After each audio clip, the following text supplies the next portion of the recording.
Tole je letos najpomembnejša Audijeva novost. Novi Audi A3 Sportback je odslej na voljo le še s 5 vrati, zdaj pa je pripeljal tudi na slovenske ceste.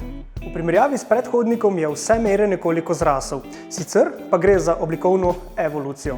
No, najpomembnejšo novost na zunanjosti predstavljajo takšni LED žarometi, ki že serijsko svetijo v LED tehnologiji, opcijsko pa so lahko tudi matrični.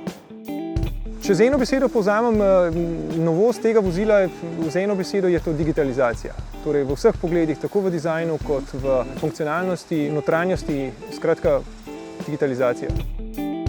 V notranjosti se sedi še nekoliko nižje kot v predhodniku in prav to je tista glavna razlika, ki A3 še vedno ločuje od križancev oziroma SUV-jev. No, sicer pa boste tukaj notri tudi hitro opazili dva digitalna zaslona. Prvi je tukaj pred voznikom, drugi pa na sredini, na dotik.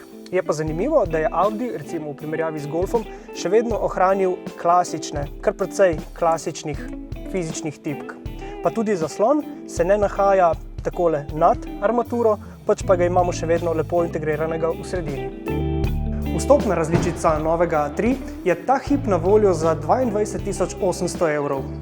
No, takšen avto, ki pa že ima vse nujne asistenčne sisteme in pa samodejni menjalnik, pa nosi ceno slabih 34.000 evrov. Ponovno bo na voljo tudi limuzina. Mi načrtujemo nekako, da bi, če bo obstajalo nekje povpraševanje podobno kot je bilo, da bojo kljub samo bencinski motorji verjetno pri tem vozilu v ospredju.